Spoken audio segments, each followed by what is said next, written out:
Hello students, I am your English teacher Pankaj sir, and today I welcome all the students of class 6, and I am here to teach you the first poem of your English book Honeysuckle, and the name of the poem is A House, a Home. इस poem को पढ़ने से पहले basically आइए हम आपसे कुछ बातें करते हैं। स्टूडेंट्स, जब हम आपस में कभी बातें करते हैं तो कभी हाउस कहते हैं, कभी होम कहते हैं। क्या आपने कभी सोचा है कि इन दोनों में डिफरेंस क्या होता है? क्या आप बता सकते हैं कि हाउस क्या होता है, होम क्या होता है?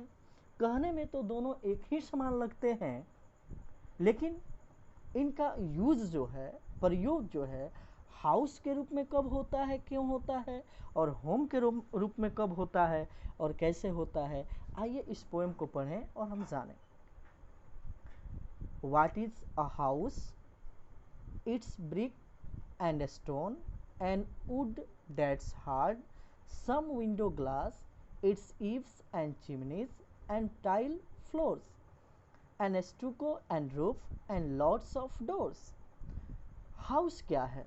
यह ईंट का, पत्थर का, लकड़ी का बना है जो बहुत सख्त होता है, कठोर होता है। सम विंडो ग्लास, इसकी जो खिड़कियां होती हैं वो कांच की होती हैं। एंड परहैप्स यार्ड, और इसमें संभवतः एक आंगन भी होता है। It's eaves and chimneys and tile floors, इसमें ईव्स होती हैं, चिमनियाँ होती हैं, और फ्लोर जो होता है, फर्श जो होता है, टाइल का होता है। एंड स्टूको एंड रूफ, इसमें प्लास्टर होता है, छत होता है। एंड लॉट्स ऑफ डोर्स, और इसमें बहुत सारे दरवाजे भी होते हैं। What is home? It's loving and family and doing for others, it's brothers and sisters and fathers and mothers, its own selfish acts and kindly sharing and showing your loved ones you are always caring. Home क्या होता है? तो यह एक प्यारा सा परिवार होता है जिसमें दूसरों के लिए काम किया जाता है। इसमें भाई होते हैं, बहन होती हैं, माता होती हैं, पिता होते हैं।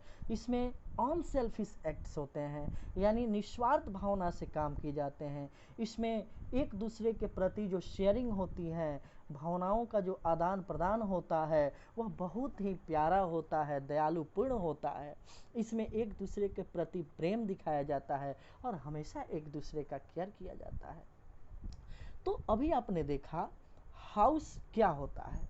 मैंने आपको बताया कि हाउस जब हम लोग ने पढ़ा तो इसमें हम लोगों ने देखा कि सिर्फ ईंट पत्थर का, लकड़ी का बना हुआ एक इंफ्रास्ट्रक्चर होता है, यानी सिर्फ एक ढांचा होता है। इसमें कहीं किसी फैमिली मेंबर की बात नहीं आई। इसका मतलब क्या है कि जो ढांचा होता है सिर्फ ईंट मिट्टी का बना हुआ, पत्थर का बना हुआ, वह घर होता है, यानी हाउस होता है।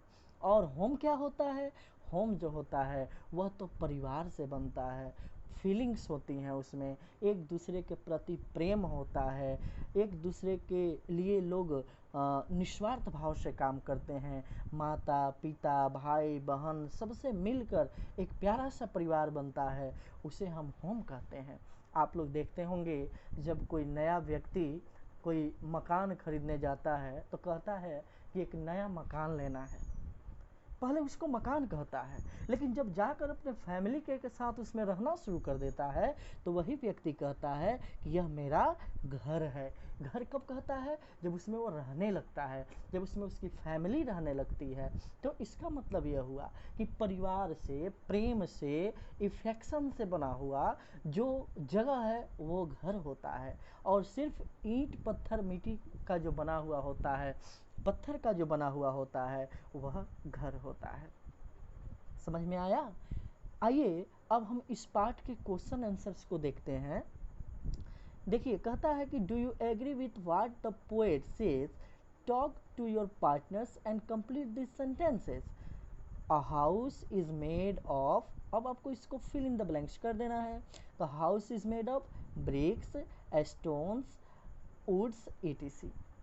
उसके बाद it has dash, it has window glasses, a courtyard etc। उसके बाद कहता है a home is made by loving and caring parents. It has members who are understand each other. They love and care for one another self. उसके बाद है now complete this sentence about your house and home. अब आपको अपने house के और home के बारे में कंप्लीट करना है। इन सेंटेंस को बताना है। My house is a structure of BRICS, stones, woods, tiles. It has beautiful windows. The best thing about my home is that all the members are very loving and caring. Are no there are no disputes or quarrels among us. Okay तो आपको ये poem समझ में आ गया होगा। आप इसका question answer भी कर लीजिएगा और मेरे इस चैनल को आप सब्सक्राइब कर लीजिएगा, ताकि अगर भविष्य में आने वाले समय में मैं अपना दूसरा वीडियो डालूं तो वो आपको आसानी से उपलब्ध हो जाए। ठीक है, दैट्स ऑल।